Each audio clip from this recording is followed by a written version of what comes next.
Et bonjour à tous, merci à vous d'être là pour cette nouvelle vidéo. Il est temps de vous faire mon bilan lecture du mois de février. Comme vous pouvez le voir, j'ai fait pas mal de lectures. Il y a 8 lectures et demie, on va dire, parce qu'il y a ma lecture en cours et je pense pas que je l'aurai fini au début mars. À l'heure actuelle, nous sommes le 28 février et il me reste plus de 400 pages à lire, donc j'aurai jamais fini. Alors, le mois dernier, je vous laissais avec ma lecture audio qui était Changer l'eau des fleurs de Valérie Perrin. J'ai donc fini entre-temps ce livre et j'ai adoré. Ça a vraiment été une très belle découverte. Donc Changer l'eau des fleurs est un livre que j'ai beaucoup vu passer sur les réseaux sociaux. J'entends beaucoup d'éloges à propos de ce livre en librairie et c'est vrai que du coup ça me faisait un peu peur. J'avais vraiment peur de le lire parce que quand des livres ont beaucoup de succès, à chaque fois j'en attends trop et je suis déçue. Donc là j'ai laissé passer un peu cette hype comme on dit. Et c'est très bien. Voilà, ça m'a vraiment plu. En plus, la lectrice en audio, elle est juste géniale. J'ai adoré sa voix, j'ai adoré sa façon de raconter l'histoire. Donc dans ce livre, on va suivre Violette, Violette Toussaint précisément, qui est gardienne de cimetière. Donc c'est vrai que c'est un peu un comble vu son nom de famille. Mais voilà, elle est gardienne de cimetière et avant ça, elle était garde-barrière. Donc elle avait une petite maison au bord d'une voie ferrée et c'était à l'époque où les barrières étaient encore en manuel. Donc c'est elle qui descendait la barrière pour éviter que les automobilistes s'engagent sur la voie ferrée alors que le train arrivait. Et en fait, on va suivre Violette, donc à travers des flashbacks, on va découvrir son passé, on va découvrir sa famille, on va découvrir les drames qui ont jalonné sa vie. Et il y a un passage qui m'a un peu coupé le souffle, en fait, on va dire, qui m'a vraiment pas choqué, mais je dis waouh, d'accord. On apprend un élément hyper important sur un des personnages et bah, ça m'a fait de la peine, ça m'a fait mal au cœur vraiment et parce qu'en plus il n'y a rien qui le laisse deviner ce moment. Donc pour ceux qui l'ont lu, je pense que vous voyez de quel moment il s'agit. Ça m'a vraiment mis un coup au cœur. Je me suis dit waouh la pauvre, voilà, c'était vraiment quelque chose de soudain. Dans mon écoute, ça a été soudain parce que je m'y attendais pas et j'ai adoré. En écoute, il faisait 17 heures je crois. Et là, il fait plus de 640 pages. Mais si j'ai un conseil à vous donner, c'est de le découvrir parce que Violette, elle vaut vraiment le coup. Elle est vraiment très intéressante, elle est touchante. C'est vraiment un personnage que j'ai beaucoup aimé et dont je me rappellerai pendant un moment, je pense, parce que moi, ça fait presque un mois que j'ai fini, donc un petit peu moins. Je me rappelle encore du nom du personnage principal et ça, c'est assez rare. Donc voilà. Très très belle découverte. Je suis très contente d'avoir lu ce livre. Par contre, je pense pas lire les autres de l'auteur parce que Les Oubliés du Dimanche, c'est par rapport à la Seconde Guerre mondiale, il me semble. Mais c'est pas une période qui m'attire énormément. Et le dernier, qui est 3 sort bientôt en poche. Donc pourquoi pas, à voir. Mais voilà, celui-ci, je suis vraiment très très contente de l'avoir découvert. Et je tiens à remercier mon amie Lila qui me l'avait offert en papier pour mon anniversaire. Et c'est vrai que j'ai mis un peu de temps à le lire, mais voilà, c'est chose faite. Ensuite, j'ai commencé le mois avec une lecture commune que j'ai organisée sur mon compte Instagram pour le livre Mademoiselle Papillon d'Alia Cardin, publié aux éditions Livre de Poche, Pocket, en format poche plutôt. Donc j'avais rencontré cette auteure à Brive quand j'ai fait le festival du livre en novembre, qu'elle m'avait dédicacé. Et bah là, j'avais envie de partager ma lecture avec d'autres personnes, donc c'est vrai que j'ai organisé une petite lecture commune. On était une petite dizaine à peu près et c'était vachement bien. C'est un livre très simple, très court, il fait 270 pages. Donc à savoir que Mademoiselle Papillon a réellement existé. Donc on va suivre son histoire, une partie de son histoire à partir de l'entre-deux-guerres jusqu'à la fin de la Seconde Guerre mondiale. Mademoiselle Papillon est infirmière et pour elle, elle ne fait pas assez pour aider la population, pour aider ses concitoyens. Elle est présente dans un petit cabinet, on va dire, pour apporter les premiers soins. Mais tous les jours, en partant de chez elle pour se rendre à cet endroit, elle croise des enfants qui se meurent dans la rue, qui sont sous-alimentés, qui sont sales et qui surtout sont les principales victimes de la tuberculose qui frappe à ces moments-là. Et elle va avoir comme but de créer un préventorium qui est un lieu où elle pourra accueillir les enfants pour les nourrir, les tenir au chaud, pour les protéger de la tuberculose. Et pour cela, elle va se lancer dans un peu un 12 travaux d'Astérix, on va dire, par niveau administratif. Elle n'a avoir que de cesse de trouver un local pour accueillir ses enfants. Et à côté de ça, on va suivre l'histoire de Gabrielle, qui est une jeune trentenaire, qui est infirmière dans un service de néonatalité, donc de nos jours. Et Gabrielle a beaucoup de mal avec son métier, elle n'arrive plus à supporter ses pertes de bébés parce que ben voilà, c'est pas toujours rose, il y a malheureusement des bébés qui n'ont que quelques heures, quelques jours qui décèdent et elle, eh ben, elle est impuissante, elle ne peut rien faire face à ça. Et en fait, elle va se remettre un peu en question, on sent qu'elle est vraiment lassée. Et grâce à sa maman, elle va découvrir l'histoire de Mademoiselle Papillon.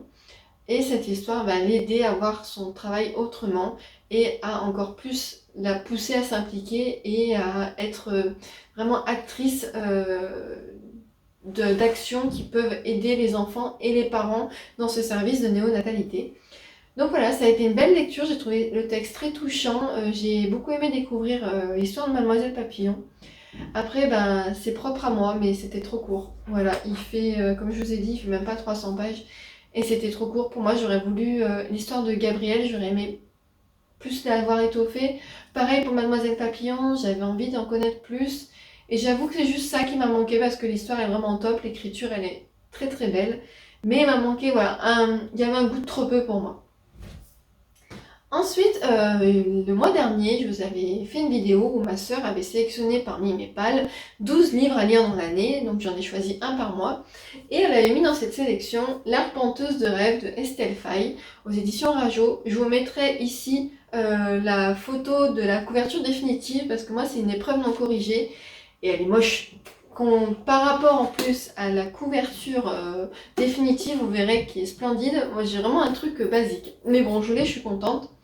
Donc en fait, dans ce livre qui est de la fantaisie fantastique jeunesse, mais je dirais 14-15 ans, voilà, 13, 14, 15 ans, j'ai beaucoup aimé ma lecture. Je pensais que ça serait écrit un peu... J'avais peur que ce soit pour vraiment plus petit, et pas du tout. J'ai vraiment été agréablement surprise. L'univers est bien construit, les personnages aussi. Donc là, on va suivre Miri, qui est une arpenteuse de rêves. Donc elle a un pouvoir, celui de rentrer dans les rêves des personnes et de pouvoir leur parler et de pouvoir faire des actions. Et en fait, le livre commence où elle est avec sa petite sœur, elles sont aux mains d'un gang. Le chef du gang utilise Miri pour qu'elle aille dans les rêves des autres personnes, soit pour récupérer des objets, soit pour leur donner des idées, un peu comme Inception, pour qu'ils aient eux des idées en rapport avec le gang pour aller dans leur façon, dans leur sens. Je vais y arriver.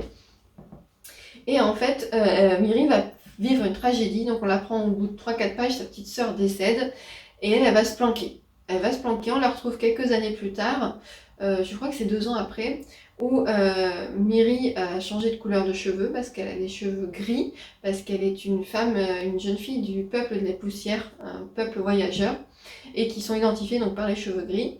Et en fait, elle se teint les cheveux, elle a dit à personne qu'elle pouvait rentrer dans les rêves, parce que depuis cet événement, donc de la mort de sa sœur, elle n'est plus jamais rentrée dans un rêve. Et en fait, elle va, le monde où elle vit, qui s'appelle Clarène, est sujet à des brouillards un peu particuliers qui étouffent un peu la ville, et des fantômes surgissent. Et en fait, elle va se rendre compte que c'est lié à l'environnement de la ville, et par un concours de circonstances, elle va se retrouver à aller dans le haut royaume de Clarins. Donc en fait, la ville est faite en niveaux. Tout en bas, c'est les personnes les plus pauvres, et tout en haut, c'est les nobles, la royauté, l'académie des arpenteurs de rêve. Et du coup, elle va se retrouver là-haut. Et je vous en dis pas plus. Donc voilà, j'ai bien aimé ce personnage, j'ai trouvé très attachante. Elle va faire la rencontre de personnes qui vont l'aider dans sa quête. À côté de ça, elle va se faire des ennemis. C'est un one shot. Pour moi, ça se termine. L'histoire est terminée, il n'y a pas de suite. Par contre, je serais contente de relire. S'il y a une suite, je serais contente de la lire pour suivre les aventures de Miri. Ça a été une bonne découverte et Estelle Faye a une très belle plume. Je pense essayer de la découvrir dans d'autres titres. J'ai vu qu'il y en avait en fantasy adulte et ça m'intéresserait vraiment de la découvrir dans ce registre parce que j'ai beaucoup aimé sa façon d'écrire et la construction de son univers. Ensuite, j'ai enchaîné avec toute autre chose. J'ai lu La Femme d'or de Christian Jacques aux éditions XO Éditions. Donc c'est la vie miraculeuse de la reine Pharaon, Hatshepsut. J'ai été intéressée par ce livre de par le manga Reine d'Égypte que je lis et qui est basé sur donc Hatshepsut et j'avais envie de découvrir un peu plus de son histoire. Donc grâce à Christian Jacques, c'est fait. Tout le long que j'ai lu ce roman, j'avais en tête les planches du manga. Ça m'a vraiment construit l'univers du livre. J'étais vraiment, pour moi, la Reine d'Égypte, elle est, Hatshepsut est telle qu'elle est dans Reine d'Égypte. Pour les autres personnages, c'est pareil. Et là, du coup, l'auteur mélange fait historique et fiction. Et on va suivre donc Hatshepsut qui va être au pouvoir, donc qui va se marier au pharaon et qui va du coup devenir pharaon à son tour. On va voir tout ce qu'elle met en place au niveau des constructions, de tout ce qui est grand temple, la vallée des rois, également des commerces qu'elle met en place avec certains pays pour la prospérité de l'Égypte. J'ai beaucoup aimé, j'ai vraiment trouvé ça très intéressant. La plume de Christian Jacques est géniale à lire parce que c'est de l'histoire, mais c'est fluide, on est vraiment embarqué, on s'attache au personnage. On n'est pas que dans des faits factuels, vraiment, c'est très très intéressant. J'ai beaucoup aimé, donc on la suit alors pas jusqu'à son décès, mais on la suit quand même loin dans sa vie. Et voilà, ça a été une très très belle découverte. Ensuite, je suis partie dans un univers également autre chose. Je crois que c'est mon premier roman de Biclit. Il s'agit de Ceux qui marchent dans les ombres de Roxane Dambre. Donc c'est la trilogie des Scorpies que j'ai eu en gratuit. En fait, je devais aller chez le médecin, j'avais pas de livre sous la main. Il n'y avait que celui-ci, donc je l'ai pris. Et ben ma foi, ça m'a pas déplu. Donc on va suivre Charlotte, qui est une jeune femme qui travaille dans un service de comptabilité en France, qui est en période d'essai, et qui un jour rentre du travail, elle est avec ses courses, et elle trouve un petit garçon prostré devant la porte de l'entrée de l'immeuble. Il est trempé parce qu'ils se sont pris un orage en fait juste avant. Et elle va recueillir ce petit garçon pour le mettre au chaud, lui donner à manger, voilà, savoir un peu est-ce que c'est un enfant de l'immeuble, d'où est-ce qu'il vient. Et en fait, elle va très vite se rendre compte que ce petit garçon a des propos assez étranges. On dirait qu'il a été maltraité. Il affirme que ses parents l'ont mis dehors pendant 1 an. Pour ses 10 ans, en fait, il doit faire ses preuves. Et elle comprend pas. Elle hésite même à appeler les services sociaux. Et en fait, à un moment, le grand frère du petit garçon va arriver.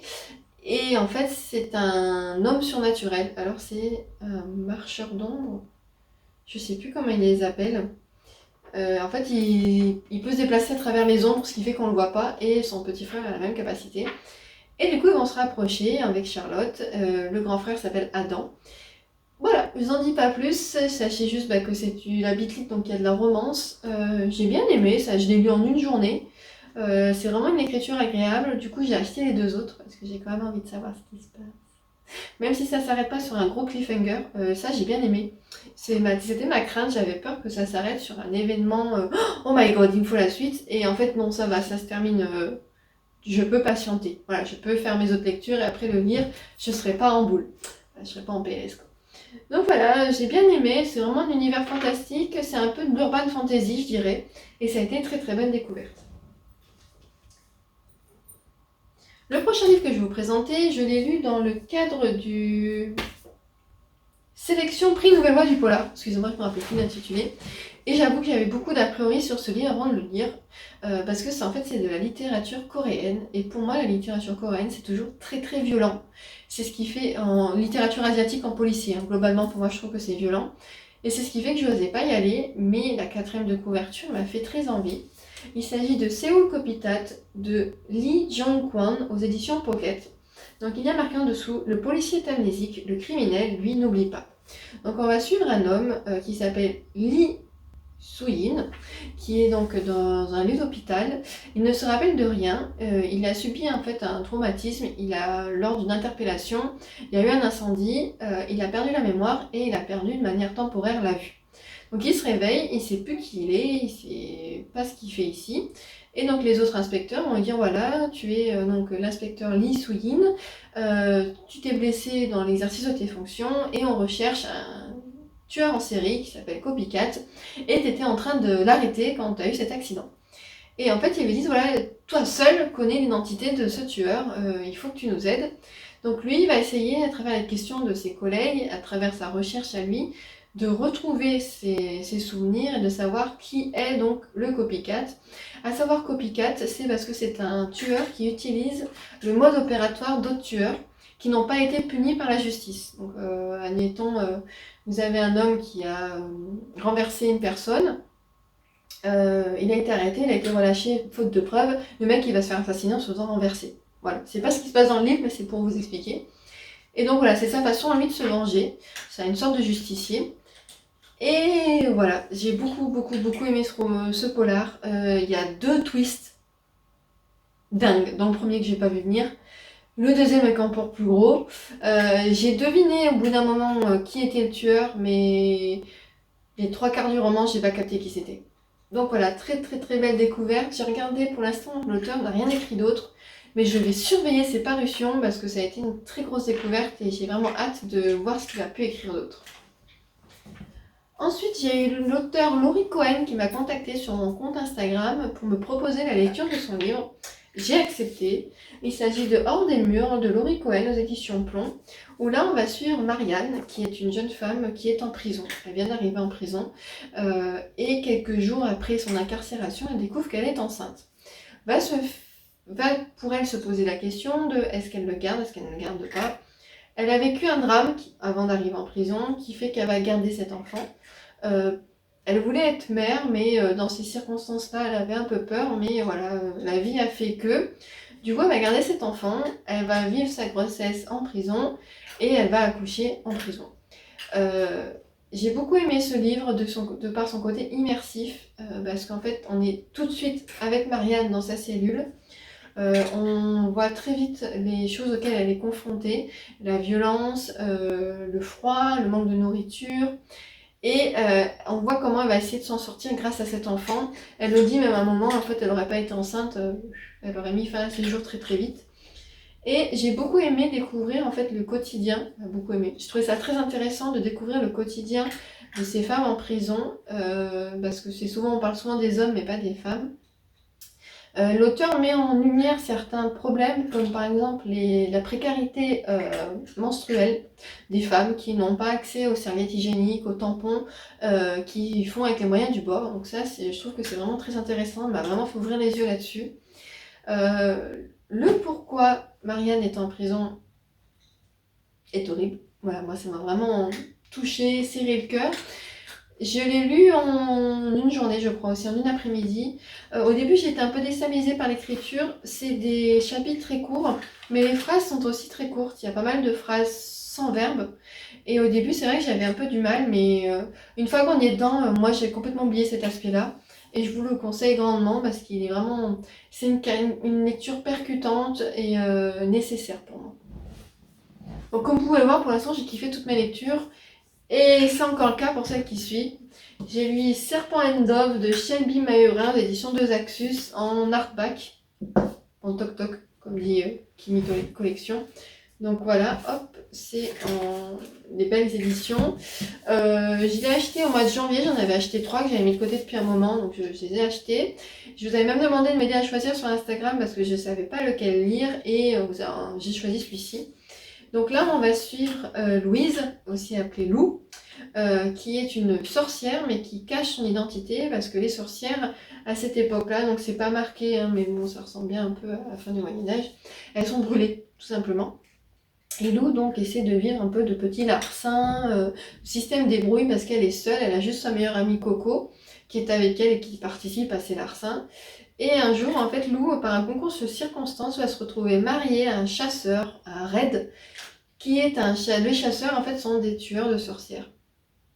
Voilà, donc en fait, lui, il épouse une sorcière, il ne le sait pas. Bon, elle épouse un chasseur, elle le sait, c'est pour ça qu'elle lui cache son identité. Et en fait, il va avoir une histoire avec la famille de Lou, avec sa mère qui la pourchasse pour une raison assez particulière. Et donc ça se passe, donc, comme je vous ai dit, fin Moyen-Âge, en fait, l'univers fait penser au fin du Moyen-Âge. Et il y a de la magie, il y a des complots, il y a de l'amour, voilà. J'ai beaucoup aimé ma lecture, c'est une trilogie. Autant vous dire que le tome 2, je crois qu'il sort en mai ou juillet. Je vais l'acheter, on va pas se leurrer. Je vais le lire parce que j'ai beaucoup aimé. Ça a été un beau petit coup de cœur et voilà, j'ai hâte de lire la suite. Et enfin, ma lecture en cours. Alors au début, je voulais lire un polar. Mais avec ce qui se passe en Ukraine, j'avais pas envie de quelque chose d'anxiogène. Je voulais quelque chose qui m'évade, qui me fasse oublier un peu tout ça. Du coup, je suis partie dans Harry Potter et la Coupe de Feu aux éditions Folio. Donc c'est le tome 4 des aventures d'Harry Potter. J'en suis page 360. bah, c'est Harry Potter quoi, c'est toujours du kiff. C'est à savoir que c'est une relecture, je l'ai lu, mais j'ai lu la saga entière il y a plus de 20 ans. Donc j'ai oublié plein de choses. Même au début, je disais, ah, mais je l'ai lu celui-ci et tout. Je dis, bah oui, si j'ai lu les autres d'après, j'ai forcément lu celui-ci. Et voilà, j'adore là.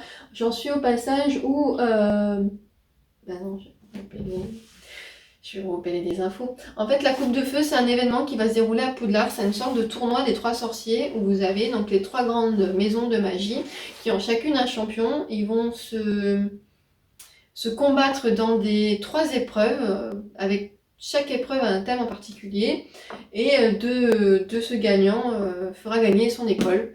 Voilà, je ne peux pas vous en dire plus, j'ai failli vous spoiler un truc. Je sais que tout le monde connaît Harry Potter, mais tout le monde ne l'a pas forcément lu.